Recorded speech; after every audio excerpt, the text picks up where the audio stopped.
You're listening to the Baumbastic Podcast with Andrew Ellis on Inside Arkansas.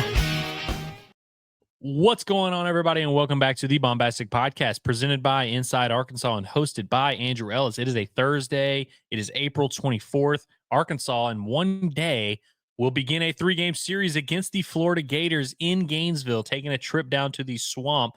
Should be a really fun series. Sense of urgency for this Arkansas Razorback baseball team. I'm not going to be dramatic and say, hey, it's a must win. You got to go out there. You got to sweep them. You got to do this. You got to do that. But I think we all agree we would all feel a lot better about this Razorback baseball team if they went out and played some good baseball in Florida, not to be confused with Georgia. And again, with Arkansas, with what they have looming, with a series against Texas, with a series against LSU, with a series against Tennessee looming, I think the pressure is starting to kind of, I wouldn't say mount. I don't want to be, again, I'm not trying to be dramatic here. There's always an inherent pressure when you're the Arkansas Razorbacks in baseball, with this fan base and how hungry each of us are for a national title, how hungry we all are to see this team get back to Omaha and compete for a national title. There's always an inherent pressure. But when you have a couple series losses, we can talk about what this means for Arkansas from a resume standpoint, and will they still host? Will they still be a national seed and all that? And that's all important. And like we're going to talk about that. But really, for me, it's more about the vibe of this team and just, are they playing their best baseball? They have not done that the last couple of weeks, and I'm not overly concerned about that simple fact. But at some point, you have to start kind of building up to your peak and building up to playing your best baseball. And so we'll see if this Arkansas Razorback team can take those steps forward this weekend. They've got a nice opportunity against a Florida team who's very talented, in a similar situation to what A&M was in last week, where you start off in the season, preseason, top five, everything for this Florida team. They start off, I believe it was 1-11 in SEC play, 1-11. So it really looked bleak there for a time period, and it certainly looked bleak for A&M as well. A&M started to put things together, went on a 5-game SEC win streak. Florida has now won 5 out of their last 6 SEC games. They did get the benefit of getting to play Missouri, which always help kind of kickstart them a little bit. But if they win this series against Arkansas, now all of a sudden Florida is right back in that top 25 mix, right back on that NCAA tournament bubble mix, right there in position to make a run down the stretch. And then remember, this is a Florida team that started last year in a very similar fashion, lost a series in Baum to Arkansas, a very close one, but they went on a run right after that and got back to the College World Series for the second straight year under Kevin O'Sullivan. And this is a program, of course, that's had a lot of success, both in recent and just big picture history. Kevin O'Sullivan and Dave Van Horn have had their fair share of moments. Arkansas has faced them in Gainesville and Fayetteville. We all remember 2021 when Arkansas clinched the SEC regular season title against Florida. They've had some fun games in Hoover. We all remember Brady Singer. We all remember the Hunter Wilson grand slam that he hit in 2018. And they've also faced off in the NCAA tournament in the College World Series. Of course, my favorite moment in this rivalry is Isaiah Campbell shutting down Florida in the semifinals of the College World Series in 2018.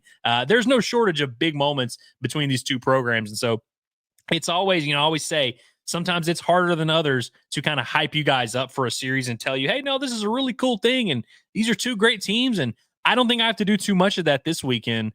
You guys know about Florida. You guys know how good that program's been. And I think you also probably agree with the sentiment of this Razorback team. I'm not saying, hey, they have to kick it into gear right now.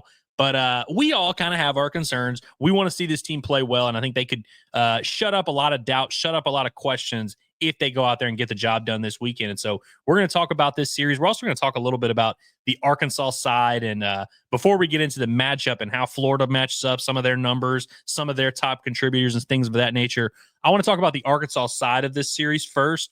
But before we do any of that, I do want to remind you guys that we are brought to you by Alumni Hall, the ultimate Razorback shopping experience, the absolute GOATs of Razorback merchandise. You can check those guys out at 3417 North College Avenue in Fayetteville, or you can shop them online, insidearkansas.com/alumni hall. That link will take you right to their online store where you can see all this cool stuff that we always talk about, all this cool stuff you see us wearing every now and then. The best, like I say, the ultimate Razorback shopping experience, the cream of the crop when it comes to Razorback merchandise. If you are buying your Hog gear from anywhere else, you are doing it wrong. Go check out Alumni Hall. I promise you, you will not be disappointed. And listen, this ain't no Goodwill quality stuff. These are the top brands, the brands that you probably wear every day, regardless. Your Columbia, your whatever, your Brooks Brothers, all that kind of good stuff. Your Nike. They've got it all at Alumni Hall, so go check those guys out. And again, if you don't want to take my word for it, check out the website, insidearkansas.com/alumni hall. That'll take you right to the online store. You can see all of the great stuff there. And the promo code HOGSBY20, both in-store and online, will give you 20% off your purchase. Again, shout out to Alumni Hall. They do so much good stuff for us. Go check them out at 3417 North College Avenue in Fayetteville. So again, prior to again, we're going to talk about the Arkansas-Florida matchup and things that kind of make sense here, but I did want to just touch on a few storylines from the Arkansas side. For one, I did a video on Tuesday night recapping Arkansas's midweek win over Little Rock. They wound up shutting out Little Rock in back-to-back games. It was 10-0 on Tuesday, and then 4-0, I believe, was the final on Wednesday's game. I thought that was really cool for Arkansas. Not a big deal. I mean, look, they play midweek games all the time. Hell, last week they won their midweek game and they wound up losing on the weekend. Like, there's not really a correlation to the weekend. But I think from a vibe standpoint, from a just things you want to see happen standpoint, seeing Arkansas go out there and play just complete, well-rounded baseball, especially with the way they pitched. You had a bunch of different arms take the mound for Arkansas. They got a really good start out of Tate McGuire on Tuesday night, maybe the best outing of his career. Now, we haven't been seeing him on the weekends, but I thought that was a cool moment for Tate McGuire. Dylan Carter continues to do what he does. Cole Gibler threw the ball well yesterday. Ben Bybee threw the ball well yesterday. Carson Wiggins threw the ball well on Tuesday night. Like, you can just go on down the line. Steele Eves, a freshman, got in there and threw 2 innings of pretty much high leverage work, and it was good to see him. He continues to get better, continues to show strides for Arkansas. And so the reality is Arkansas has no shortage of arms that are talented and arms that can help them. Will they have the right combination on the weekends? That's what we all really want to know. But I do think that's a good omen. Little Rock's not a bad team. I mean, Little Rock's Arkansas, obviously not an SEC squad. You're going to face much better this weekend, but to go out there and shut them out back-to-back games, I thought that was pretty cool. So you have 16 innings of your pitching staff not really walking anybody either. They walked 3 people total in that 2-game series. 2 of them were the first 2 batters of the series that Tate McGuire walked to start the game on Tuesday. After that, Arkansas was lights out, filling up the strike zone, had a ton of strikeouts as well after that. I mean, I think Tate McGuire had 3 in 5 innings, and then they ended up with 20 strikeouts in 16 innings. So a lot of guys were coming in and getting the job done. Really good stuff to see. I think that's a good vibe that this Razorback team needed going into the weekend. One arm that we did not see, one that we talked about on Tuesday the last time, and we talked about him on Inside Arkansas Live yesterday. Hunter Dietz was a guy that Dave Van Horn said, "Hey, it might be time to for him to make his debut." According to the father of Hunter Dietz, the reason why it didn't happen yesterday, he's getting warmed up, he's doing his band work, and the band was mounted up on the wall, ripped off and hit him in the face and left him where he needed 10 stitches right on his eyebrow. I mean, that's almost it's almost kind of funny just how unfortunate that situation is. I mean, this is a Hunter Dietz kid that we've talked about a lot, that super talented, the top ranked recruit in Arkansas's class last offseason, had all this expectation coming into his college career. We only got to see him for an inning and a third last year, just a little bit. We got a little bit of a taste, but his arm was always banged up. He ends up having a procedure in the offseason and had been working his way back slowly. It had been a very slow, a grueling recovery for him. And they've been kind of working him up behind closed doors, throwing him in bullpens, throwing him against live hitters, and kind of building up that confidence, building up that strength back. And just when they thought, all right, we've got him, he's throwing hard again, he's throwing the ball well, let's get him out there on the mound, and they came, hits himself in the face with a band mount, which is just an unfortunate one. And I really don't want to make light of it because it sucks for the kid who's been working his way back. And again, this is a very talented piece that could very much help Arkansas right about now. There's a little bit of a void in the left-handed arms in the bullpen situation right now for Arkansas. So I would really like to see Hunter Dietz. We'll see. We didn't get a comment from Dave Van Horn on that. I'm sure he'll be asked about it here in the next few days. But that's going to be an interesting situation. We'll see how long those stitches have him out for, and if he's throwing in the meantime, if he continues his trajectory. There's still plenty of season left, so there's plenty of time to work him back in. could end up being a huge piece for Arkansas, but we will see. We continue to play the waiting game. A few other things that I'm kind of interested in for this series, and I don't know if Hunter Dietz necessarily applies there. Dave Van Horn was asked yesterday. They are expected. They haven't announced it yet. They haven't put it out. Maybe they did in the last 10 minutes. I haven't been on Twitter. But it sounds like they're going to roll with the same rotation. You have Zach Root throw game 1, Gage Wood, who's working his way back from injury, throw game 2, Landon Beidelshees throw game 3. Will be nice for Beidelshees, who threw about 75 pitches on Friday after throwing 82 pitches on Sunday of last week. So now he's getting a full week plus of rest. So we'll see if we see like maybe a sharper, re-energized, refueled version of Landon Beidelshees. Would love to see him really come out there and throw the ball well on Sunday. Zach Root, of course, has been honestly pretty, one of the more consistent pieces in this Razorback pitching staff, aside from a really bad outing against Ole Miss, which I was kind of willing to chalk up to an outlier. But then he gives up 6 runs against A&M, doesn't get through 5 innings there. And so he's been pretty consistent about at least getting through 5-6 innings, giving Arkansas a chance to get deep into the game. Would love to see him get back to that type of mentality. Gage Wood is the interesting one here. He's going to throw game 2 for Arkansas, at least we assume, or at least that's what Dave Van Horn said yesterday. And the pitch count, he threw exactly 20 pitches last week, 17 of which were fastballs, by the way. Wasn't really able to land his off-speed stuff.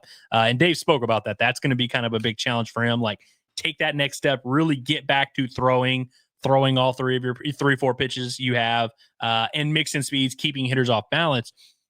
Dave said maybe 40 pitches. And I don't know if that's a strict number we need to hold him to, but if you're going into this outing and you're wondering how long is Gage Wood going to go, that 40 pitches lends itself typically to, 2 to 3 innings at the most. He only got 1 out on his 20 pitches last week, so we'd love to see him improve on that. His stuff was good. I mean, he was 96-98 with that fastball. If that continues and you kind of clean up everything else, gets that command back to where it was at before, you've really got something here. And so we'll continue to monitor this situation, but would love to see Gage Wood really make a real difference for Arkansas. Again, you're not going to get 5-6 innings out of him. You're not going to get 10 strikeouts out of him, but would love to see him go out there, even if it's 2 innings, get Arkansas through it, put up a couple zeros, business as usual, turn it over to Gabe Gackle, turn it over to Ben Bybee or whoever it is, and we'll see how Arkansas handles that situation behind him. But I think the Gage Wood aspect is something to keep an eye on. I'm also curious, ever since Nolan Souza went down with his injury in that Georgia series, which was unfortunate, you've seen mostly Gabe Frazier there filling in at second base, and he's done a pretty good job, played pretty well in the midweek, although he did have a little bit of a head-scratching bunt with 2 outs yesterday, which Dave is not happy about. But Gabe Frazier, it's been cool to see him get some experience. He's a guy that I've really liked going back to the fall. Think he's got a chance to really be a nice, versatile infield piece, left-handed hitter that's got some power, got some pop there at the plate. And so I really like the skill set. I really like the makeup, like just the mentality that he brings, and kind of that dirtbag. I mean, there's a lot of guys that we say are dirtbags on this team. I feel like Gabe Frazier kind of has a little bit of that personality, and we're starting to see some of that come out now that he's out there playing a little bit. So I want to see Arkansas continue to invest, get him some experience. You also have the Rocco Pepe aspect, a guy who's been banged up for Arkansas pretty much since he got on campus. But we've kind of all felt that at some point when he's healthy, he's going to be a factor for this team. Will he end up getting a start at first base? Will it be a pinch hit thing? Of course, Frazier, a left-handed hitting second baseman, Pepe, a right-handed hitting first baseman. Why does that really matter? Because you have Cam Kozel that can go over there and play second base. And so will be interesting to see how they disperse that. Big Country, Reese Robinette, has also been playing some good baseball for Arkansas lately. Maybe he gets a nod there. Of course, he's always going to be a candidate when it comes to defensive replacements. Michael Anderson got an at-bat the other day. I don't necessarily expect to see him there in the lineup. But how does that situation work out? Do we get some clarity there? Not that we really need it to be a definitive, this guy's starting every game. It very well could be just a platoon between Frazier and Pepe. It could be Frazier starting most of the time, and then every now and then you see Rocco Pepe off the bench. I'm just interested to see how that situation works out. I think we saw 3 at-bats out of Pepe last weekend. Did not record a hit. We'll see if he's able to kind of rejoin the action, get back in the fold. Because you want to talk about dirtbags, that's a dirtbag. That's a guy that I've said it all along. Like, I think you guys are going to enjoy him once he's able to really get out there and play consistently for Arkansas. Just hasn't happened yet. It's been a little bit frustrating from that injury standpoint. I think another thing to watch this weekend, Arkansas needs to get back on schedule with their bullpen. Because, preseason, when we do the circle of trust, or even throughout the season, when we've kind of looked at some of this, when you have a weekend where Arkansas is able to stay on schedule, where Zach Root gives you his 5 or 6 innings, Landon Beidelshees gives you his 4 or 5 innings, Gabe Gackel's able to get you through 4 or 5 innings, you start looking around and you're like, all right, if we're only going to have to ask Aiden Jimenez to throw 3, that's a good spot. If we're only asking Carson Wiggins to throw 1 or 2, that's a good spot. Ben Bybee, Dylan Carter, you just kind of go on down the line.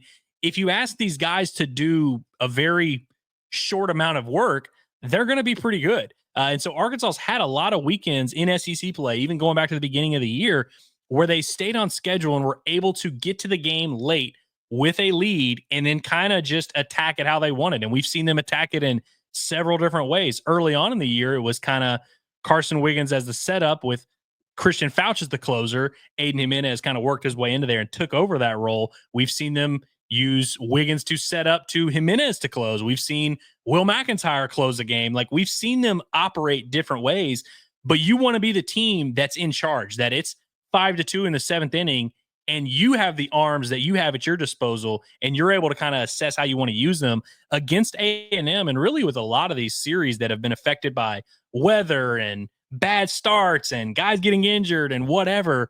Arkansas has not really been able to be on schedule much with their pitching staff. It's kind of like you get like last week, where you end up kind of throwing Aiden Jimenez in to a tie game where you probably didn't want to throw him there. You probably wanted to get deeper into the game and have a lead before you bring him in. And then, of course, you have weather. You end up bringing Cole Gibbler into a tight situation. It's like, it just hasn't been according to script for Arkansas. They haven't been able to kind of dictate things with the game situations and with the pitching staff the way that they would like to. A lot of that starts with the starting pitching. And of course, we know Gage Wood's not going to give Arkansas a ton of innings. Even with that being said, I think there is a real chance if Gage Wood throws 2 innings for Arkansas on Saturday, I still think there's a real chance Arkansas's starting pitchers will end up logging more innings than Florida's starting pitchers by the end of the weekend. We're going to talk about why in just a second. But I think Arkansas, it has to start with Zach Root on Friday night when he gets the ball. Be that guy. Be that kind of consistent. You don't have to be Hagen Smith. You don't have to be dominant.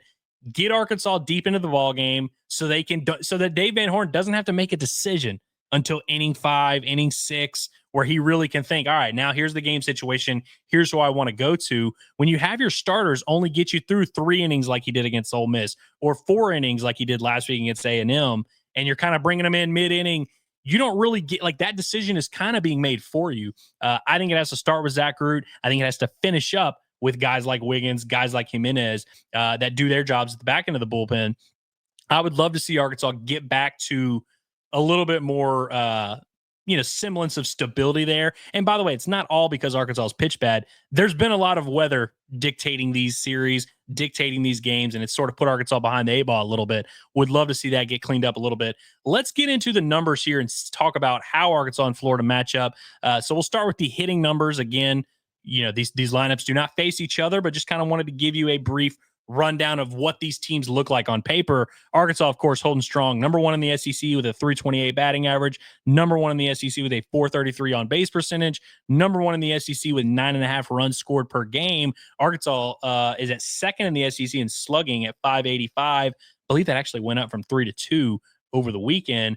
And Florida, by the way, top half in, I would say firmly a top half of the league offense, 8th in the league at runs per game at 7.8, but 4th in batting average at 306, 6th in slugging at 524, 6th in on base at 415. And they also steal a ton of bases, basically twice as many steals as Arkansas. They've got 63 on the year. That ranks 4th in the SEC. It's also a pretty good percentage rate. I mean, Florida's been caught stealing 14 times in 77 attempts. Arkansas has been caught 12 times in 44 attempts. So Florida, pretty efficient with their base stealing. Of course, it's harder to do that in the SEC against legitimate catchers. We'll see how that shakes out.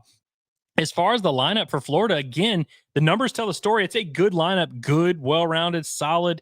You've got a couple, some stars there in the middle. For Florida, it's pretty simple, man. Their shortstop, Colby Shelton, is kind of the headliner, I would say. He transferred from Alabama. He was a freshman All-American at Alabama, hit like 20-something home runs as a true freshman shortstop there.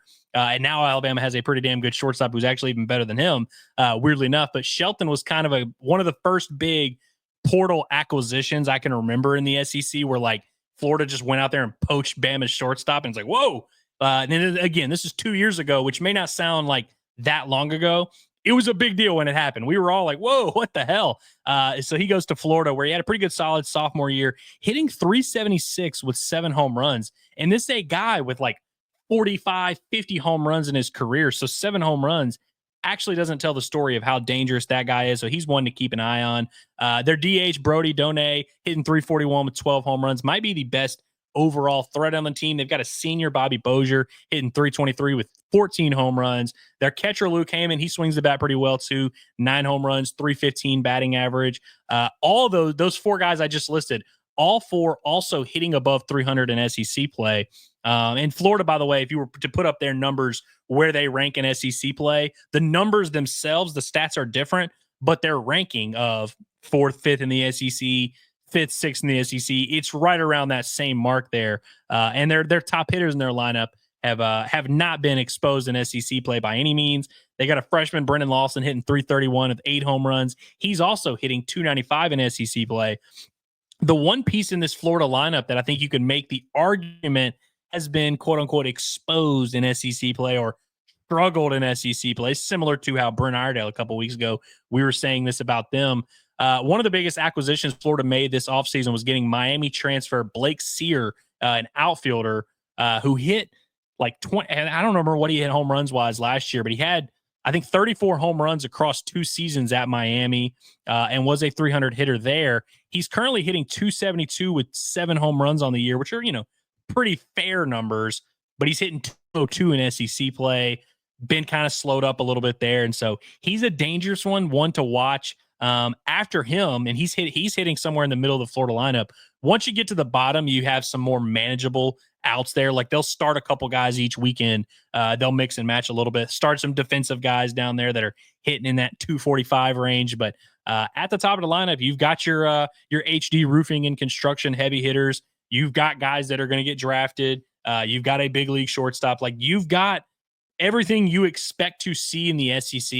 When we say all this stuff about, hey, our pitching staff's good, but how are they going to fare in SEC play? This Florida lineup is one of those. Like they look very similar to an Arkansas, to a Tennessee, to an Ole Miss, to an LSU, to all of that. The numbers stack up pretty well. And so for as up and down as this Florida team has been, and make no mistake, they have been up and down, they've been swinging the bats pretty well, and they've actually been pretty consistent at the plate for the most part. Moving on to the defensive stats here, the pitching side of things. Now, this is where Arkansas's advantage in the series, I think, is a lot more clear. I do think Arkansas is the better, more well-rounded overall offense, and I want to see Arkansas get back to being that this upcoming weekend. But the pitching staff, you guys, believe it or not, Arkansas on paper has a massive advantage in the pitching department. Arkansas, top 5 in the SEC in ERA at 371. Number 2 in the league in walk rate, and I think that's number 3 nationally, right behind A&M at 2.9 walks per 9 innings. Arkansas 6th in the league, opponent's batting average at 226. Arkansas 7th in the league with 11 strikeouts per 9 inning. That, by the way, is 9th nationally. Florida is at 4th in the SEC at 11.8 strikeouts per 9. That is 5th nationally. And so you see 4th and 7th in the SEC, and you think, mediocre strikeout rates. Nah. These are 2 of the top 10 pitching staffs in the country in terms of strikeouts per 9 innings. The big difference here is Florida walks opponents at almost double the rate that Arkansas does. That's not true at all. 4.5 is not double 2.9, no matter how you slice it. My brain's a little bit of a brain fart there, math fart. 4.5 walks a game for Florida. That is 13th in the SEC. Opponents hitting 253 against them. I think when you compare this Florida staff to A&M, who Arkansas saw last week, it's kind of the exact opposite. And A&M's ERA is a lot better. I think they're in that like low to mid 4s range, and Florida sitting there at 544, 15th in the SEC. Florida is kind of the exact opposite, where A&M has a lot of guys that are 90, 91. Maybe you'll see a 95 here and there, but it's a lot of guys that don't mind giving up base hits but won't walk you. Florida is right behind A&M in terms of opponents' batting average, but their walk rate is completely different. Like A&M, like I said, the number one walk rate, the lowest walk rate in the country.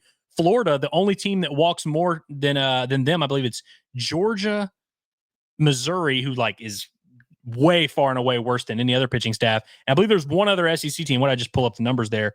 Yeah, they're 13th in the league in walk rate. So you're basically seeing a very similar opponent's batting average to A&M, but way, way more walks. And Florida, like I said, they're kind of the inverse. Florida with Kevin O'Sullivan is always going to have arms that kind of make you, a little nervous. Like they have arms that are 97, 98 mile an hour, big time. Guys that'll get drafted in the third round, even with like a 6.8 ERA. The type of next level stuff you will always see from Florida. And Florida had a stretch where they were basically cranking out more MLB pitchers than anybody in the entire country. I'm thinking about guys like Alex Faedo, guys like Brady Singer, guys like Jackson Kowar, Tommy Mace. Like they've had all these different guys. They felt like every year there was a stretch where Florida had like their Sunday starter was a freshman throwing 97. They always have had like those kind of arms. When you look at this Florida pitching staff this year, there's a lot of guys that are kind of like that are, you look at them and you're like, man, this guy's 6'3", 230. He throws about 95 miles an hour, like sophomore, like, they're projectable. Like this guy's awesome on paper, but it never really works that way. You look at the numbers on paper and you're like, you'll see some of these Florida arms throw and you won't even believe the numbers. You're going to be like, there's no way this guy who's throwing 97 with an 89 mile an hour slider has a 7.4 ERA, but he just does. In SEC play so far for the Florida Gators, it has not gone well. The only team in the SEC with a worse ERA than Florida in SEC games is Missouri. Missouri has an ERA of like 12.50 or something like that. Florida's not quite as bad. They're at 8.21. The next closest team to Florida is South Carolina, who's like right around there at 8.20 in SEC play ERA. And again, we're 6 weeks into SEC. Or wait, are we 5 weeks or 6 weeks? We're 6 weeks into SEC play, right? We played 18 games. So for them to have an ERA over 8 this deep into conference play kind of lets you know things have not gone well for Florida from a pitching standpoint in SEC play. Florida, by the way, also got to play Missouri, which is where they padded some stats, swept that series 11-2, 5-0, 3-2. And so you have a weekend less than 2 weeks ago where you only give up 4 runs in 3 games and you still have an ERA over 8 in SEC play. Again, really worth noting. Now, Florida, they have talented arms. Don't make no mistake. You're going to see some guys that probably pitch way better than their numbers indicate. And you're going to be like, man, we must suck. How is this guy getting us out? They've got guys with stuff, but it just seems like each weekend it's a little bit of a mess for Florida in terms of how they're going to disperse these innings, who they're going to find to get these innings. Let's run through their SEC schedule real quick. So, again, just to kind of recap how Florida's season has gone, started the year really good. I mean, they started the year top 5 they were top 5 to start the year, but even going into SEC play, like that series against Tennessee to open it, people thought that was going to be like a big series. You end up getting swept if you're Florida, which, by the way, they beat Miami in a series I guess this was at Florida in Gainesville. They beat Miami in a series 6-2, 6-3, and then lose the Sunday game 13-7. But even after that, like people still viewed Florida in very high regard. They go out there and sweep Harvard with 3 run rules. And so you're like, hey, Florida's kind of cruising going into SEC play. They beat Florida State in a midweek game. Then you lose 5-3 against Tennessee. You get run ruled 10-0, and then lose the finale 7-4. So you're 0-3 in SEC play off the bat. You host Florida, or you host Georgia at home at Florida, lose 8-7, lose 17-2, lose 15-4. Then you lose a series against Ole Miss 7-5, 10-9. You win a game 11-8. So again, if you're hearing some of these final scores, it's kind of all over the place. Their most tame series was a sweep against Vanderbilt, where you lose 6-0, 3-2, 11-3. Vanderbilt, not necessarily the most dynamic offense in the country. And then, like I said, you come back and you sweep Missouri at home, which they simply had to do. You take the series in Starkville against Mississippi State, another team that was kind of reeling there. You run rule them 13-3 in 8 innings on Friday, win 11-8 on Saturday, and then lose 14-8 on Sunday. So even when they're winning series, it's sometimes a little bit of a crapshoot. Like it's a little bit of a high scoring situation here. And so Florida's no stranger to blowing big leads, giving up big leads. And in their wins in SEC play, they've had like 2 run rule wins in their 6 wins, which is unique. So it's like Florida's a team that lends itself to some fun baseball to watch. Like we should see some high scoring. We should see some home runs. Like we should see both offenses, which again, I showed you the numbers. Both offenses are basically top 5 offenses in the SEC, with Arkansas having a very real chance for a case for number 1 there. Let's talk about some of the individual pieces for Florida in their pitching staff. So the two best arms they have, the 2 guys that Florida is going to count on to eat innings for them. There's really not many guys in SEC play. Let's see. Florida has 1, 2, 3, 4, 5, 6 different pitchers in SEC play that have logged 15 innings. Those 6 pitchers that I just listed have a ERAs respectively 5.40, 6.20, 6.63, 7.4, 7.88, and 10.80. So, I mean, like the guys that have been doing a lot of the damage for Florida, that have been kind of taking the ball the most, even they have really, really struggled in SEC play. The 2 guys that we are fairly confident are going to start, they have not announced their starting rotation, but 2 guys that have started each weekend that they've been available is a sophomore right-hander, Liam Peterson, who is, his overall numbers for the year are okay. 3.74 ERA. He struck out 67 guys in 45 innings. Again, has good stuff. Sophomore right-hander, big, tall, projectable guy. In SEC play, he has a 6.20 ERA with a 3.04 opponent's batting average. They also will start a freshman, Aiden King, who actually, on paper, has been their best arm in SEC play with just a mere 5.40 SEC ERA. He's got a 3.63 ERA and 50 strikeouts on the year. Weirdly enough, as a freshman, has kind of been their only sense of stability. He did not start the year in the rotation, but kind of worked his way in during that Harvard series right before SEC play. Started his SEC career with 6 innings pitched, 1 run against Tennessee. It has not necessarily gone as well for him lately. He gave up 6 runs last weekend. But these are the 2 guys that Florida's basically going to throw out there and be like, hey, you have to eat up minimum 4 innings or else we are just completely screwed here. And like I said, neither of those guys necessarily lit it up in SEC play, but both guys, young, talented, projectable arms. Don't be surprised if one or both of them ends up pitching really well. It's just kind of the way Florida works, man. They've got all these super talented pieces that are all kind of like hypothetical prospects, but every now and then you're counting on some of them to be pretty good. In terms of their game 3 starting, it's no matter who starts game 3 for Florida, it is not going to be a guy that they're expecting to go 5-6 innings. They've got a sophomore right-hander, Luke McNeely, who on the season has thrown his season high is 4 innings pitched, has walked a ton of people.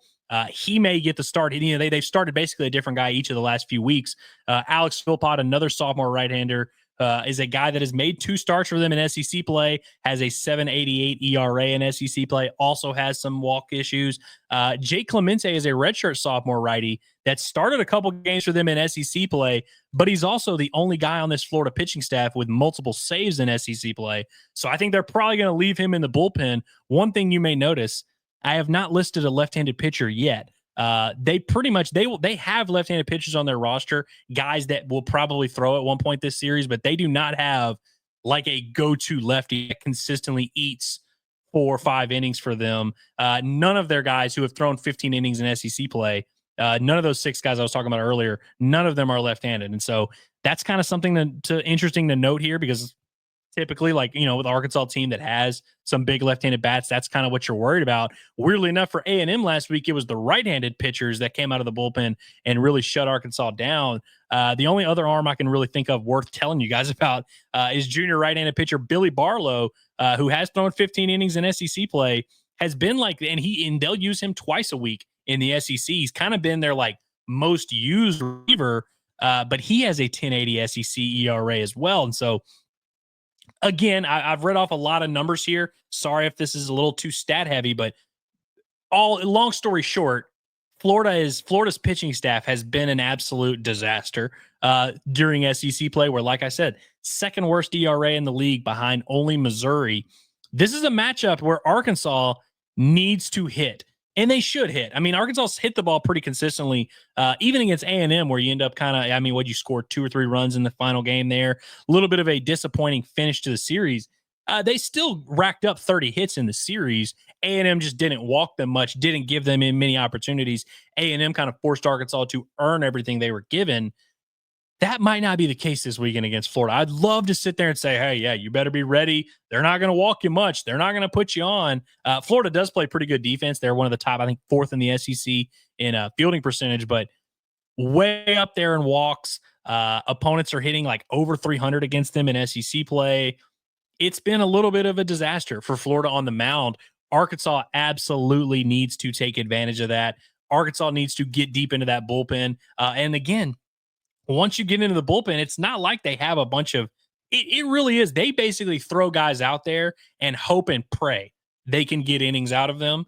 Every now and then you will. And again, they're going to throw some guys at you this weekend that have some good stuff.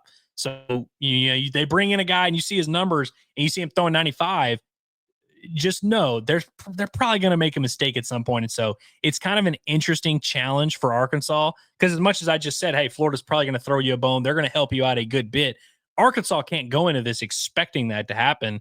They need to be ready to hit. And this, honestly, on paper, is the kind of team that Arkansas historically hits very well against. Where, because think about it, when you're pitching at Arkansas and you're hitting at Arkansas in the fall and in the spring leading up to the season, what are some of the arms you're seeing? You're seeing a guy like Christian Fouch, who throws 98, who has some command issues. A guy like Carson Wiggins, who throws 99, has some command issues. Like, you're seeing a guy like Ben Bybee, who throws 94, 95, will every now and then make a mistake. Like, these are the kind of arms Arkansas sees all the time. They just see better versions of them at Arkansas. And so, you can never overlook Kevin O'Sullivan. You can definitely never overlook Florida. Like, this is not terribly dissimilar from a big picture standpoint to the series Arkansas just played against A&M, where you face a team and you kind of know deep down they're way better than their record says. They're way better than their stats say. You kind of know it's a big challenge.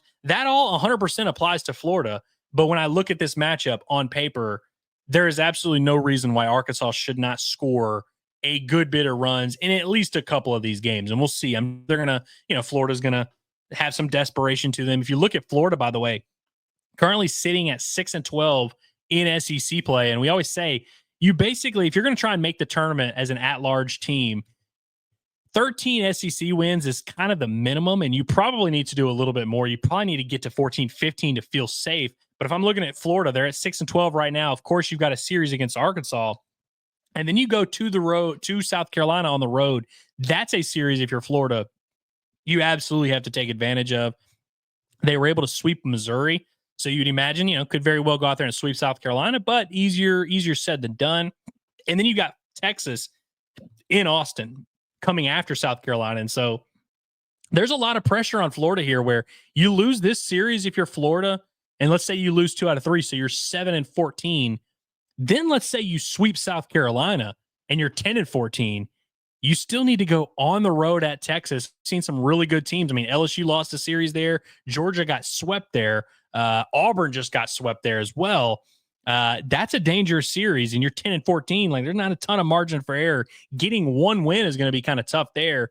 And then you've got Alabama at home, and Alabama is another team that's kind of right there in that mix of that top 20, top 25. They're not going to be an easy out at all. And so if you're Florida, you go out and win this series and you have 8 SEC wins, that path to 13-14 looks a lot more doable. But just like I said last week, Arkansas has a chance to kind of put the nail in Florida's coffin. I would love to see them go do it. And I actually think they will. I don't normally give out series predictions here on the show.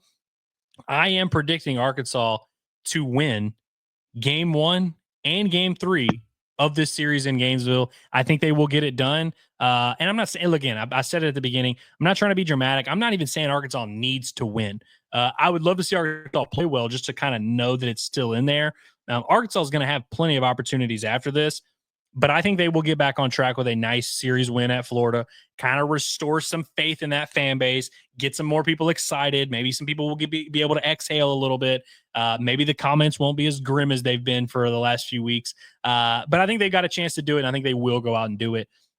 Ultimately, man, like, I just sat there and told you all of what Florida brings to the table, I'm tired of hearing about any of that.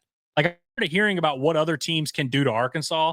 It's time for Arkansas to start imposing their will on other teams. And I think with this pitching staff in Florida, it's kind of tailor-made for Arkansas to go out there and impose their will a little bit. And I think if you're looking at this from the Arkansas side, like Florida, I read you the numbers for their pitching staff. It's not that none of those guys could throw well for Florida and pitch well, but like their path to winning this series requires a lot of things that have not happened in SEC play to just kind of happen out of nowhere. Whereas I look at Arkansas, and as bad as these last couple of weeks have been, and I know we've had our overreactions and all, you're basically one good Zach Root outing away from looking at this pitching staff and being like, it's pretty damn good. Gage Wood comes back and looks the part. You get another good outing out of Gabe Gackle. I think we would all have a lot of confidence there.